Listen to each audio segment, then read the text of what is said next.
everyone, and welcome back to my channel. Today I have some book recommendations for you, some very specific recommendations for you that I myself have learned that I just really enjoy. And so I want to share with you these books and this kind of theme, talk about this one kind of trope, if you will, that I've learned I really enjoy. So without further ado, let's go ahead and talk about books that take place in an isolated setting. I think we can go ahead and address like the obvious kind of book that has an isolated setting, and that would be thrillers / mysteries. And I have a few recommendations for that. First, number one of my favorite mystery classics is And Then There Were None by Agatha Christie. If you don't know anything about this book, it is a mystery that is taken place on a deserted island, and all of the guests have been invited by a mysterious host, and one by one they start to go missing. This is a fantastic book, and I did not see the ending coming, and one of the reasons I love an isolated setting is that it kind of becomes its own character, and it really plays a large part in the book, just making it that much more atmospheric. And so And Then There Were None was a very, very good book that had a very isolated setting. Next, an author that I feel like does this a lot is Ruth Ware. One of her books, The Woman in Cabin 10, takes place on a ship, and so it's very isolated in that way. It lends to the kind of like deviousness of the plot and the kind of questionable character. And another book that she has that does this as well is One by One, which is her newest release, and that takes place in the Alps. I don't remember specifically where, but they're in a chalet and they get snowed in from an avalanche. Another mystery that has a fantastic isolated setting that really builds as its own character is The Guest List by Lucy Foley. It's very similar to And Then There Were None in the fact that this couple decides to get married on this island, and I wouldn't say it's deserted, but it's very hard to leave the island because there's a lot of storms in the area that they're in, and so they get stuck, trapped on this island, and someone dies, and the book is basically about figuring out who dies and who kills this person. That book I would highly recommend if you like a really dark and grim kind of isolated setting where the weather also builds into that. Another book that has a great isolated setting is The 7.5 Deaths of Evelyn Hardcastle by Stuart Turton. This is a kind of sci-fi-ish mystery where the main character wakes up every single day in a different body, and his task is to solve the murder of Evelyn Hardcastle, try to figure out who has killed her, and it takes place over a few days, and the main character has to figure out in a different body every day, try to figure out who killed her. And it is all set at Blackheath Manor. Isolated setting, the main character cannot leave, and it really plays into the story. I will say, however, that this book has a lot of fat-phobic rhetoric, and I do not recommend it for that reason, but if it is something that you can get past, then I really highly recommend this book. A YA mystery that I really enjoyed was Truly Devious by Maureen Johnson. This is the third book in the series, The Hand on the Wall, and it takes place in an isolated school setting. The Ellingham Academy is a place for gifted students who are studying like very specific things to them, and there is in the first book you learn about the history of the academy and how the founder's wife and daughter go missing and then die, and it's an unsolved case, and our main character Stevie is she's invited to learn at Ellingham Academy because of her desire to solve the case. Other things happen while she's there, and it's an isolated community where she has to depend on the people around her even though one of them is a killer. Another book that kind of falls into the category of a thriller is Pines by Blake Crouch. I highly recommend the series. I really enjoyed it. It is definitely an isolated setting where the main character is stuck in this town and he's trying to uncover a mystery, and other things happen along the way. The community is very isolated, and all of the community members are very secretive and they keep to themselves and they don't like outsiders, and I think that lends to a great mystery, and I highly recommend this book. The twist at the end blew my mind and I really enjoyed this book. I think the other obvious kind of genre that has a lot of isolated settings is horror novels. There are plenty of those that I'm sure you all know, but I would like to recommend a couple of those. First, Ararat by Christopher Golden. This is such an interesting story. It's about, if you don't know, Ararat is the mountain where Noah's Ark is supposed to have landed. And so these scientists and archaeologists, they are going to Ararat and this dig site because they found something, and then things happen from there. But while they're there, there's a snowstorm and it's kind of impossible for them to leave. Things happen, they need to leave, and I'm sure you can guess what happens from there. It is a great story. I really loved Christopher Golden's kind of pace and just storytelling. Highly recommend that one.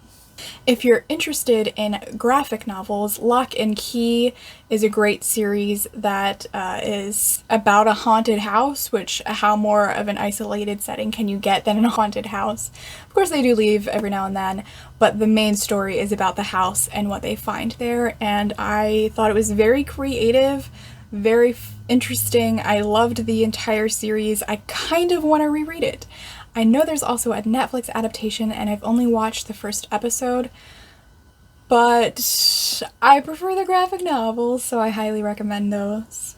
If you like middle grade, Katherine Arden has a series called Small Spaces, and while the first book kind of has an isolated setting, I would highly recommend the second book in the series called Dead Voices, where our main character, her friends, and their parents go to this kind of a ski cabin, and there's a ghost and they get stuck, the power goes out, they're cold, and they get pulled into almost like an alternate world where the ghosts don't want them to leave. Fantastic book, great for kids who love scary stories. I found this one to be very chilling for a children's book and I highly recommend it.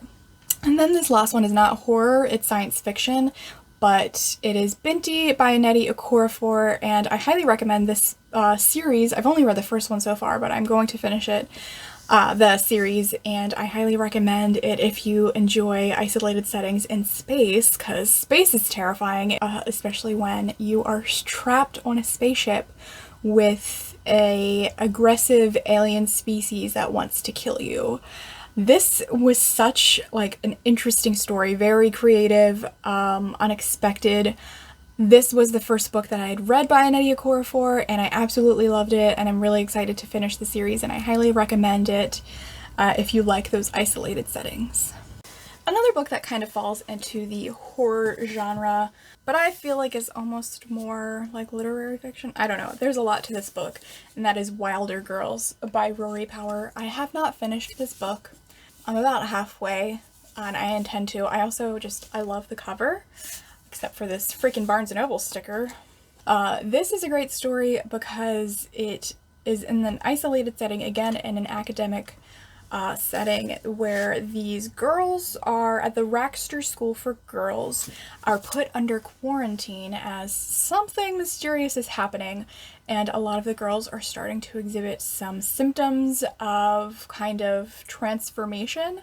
The main character in this book decides that she needs to figure out what's going on because her father used to be on campus with them and has since disappeared, and so she wants to leave. She wants to go back to the real world and just uncover what's really going on. This is a great story if you love science fiction. If you like horror, or if you just want to read a book that is all about girls. For some children's books, these aren't like, I wouldn't call them isolated settings 100%, but they are kind of isolated in the way that they're cut off from like the rest of the world, and they're completely different spaces, places, cities. The first one I want to recommend is Keeper of the Lost Cities by Shannon Messenger. This is about elves and this girl who is living, I want to say it starts out in California, but she just uncovers that she's not actually human and is pulled into another world where her past and her history becomes uncovered, and she learns more about who she is and her powers, and also finds some family and friends that she hadn't ever had before. It's a great story. It's really fun, very adventurous. I really loved this first book. I want to say there's 8 books in the series, and I really am excited to continue reading. They are a little bit chunky, but I love a chunky middle grade, so highly recommend this book. And then, of course, I could not talk about this book. I mean, obviously. Another book where the main character and her friends and their city is cut off from the rest of the world. I have Nevermoor, The Trials of Morrigan Crow by Jessica Townsend. I talk about this book all the time, and the series is amazing, and I highly recommend it. It's a great story, again, about a girl who discovers that she's not quite what she's been told in the beginning. She believes that she's a cursed child, and she's the reason for everything that bad that happens in her town, until she realizes that she's not actually a cursed child, and uncovers more of her magical abilities once she goes to the magical city of Nevermoor and finds a great place with a great father-ish figure and some great friends, and a great, just a great place to be for her, who had a little bit of a hard life when she was growing up. So I highly recommend this story. Absolutely love it. I think it's almost time for a reread.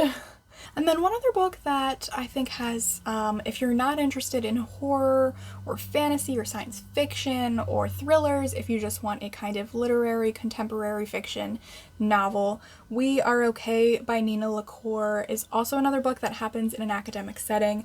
The story takes place over winter break on a university campus, where the main character decides to stay instead of going back home for the holidays. It's a very slow, quiet novel.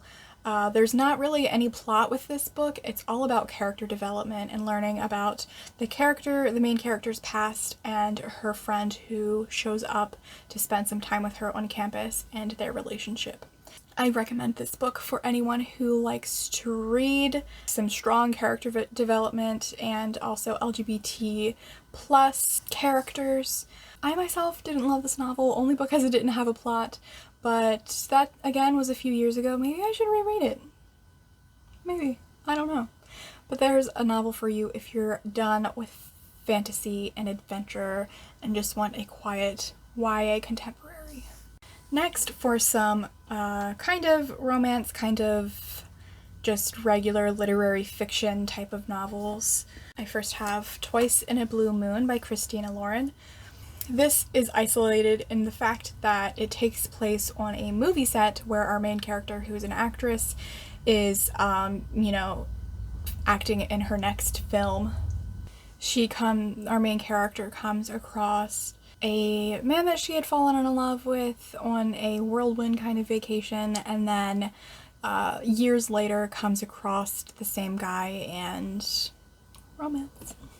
And this one, though, I wouldn't also say it's entirely isolated because it's kind of back and forth, but it's a great story if you like historical fiction, or if you like just to have a feel-good novel.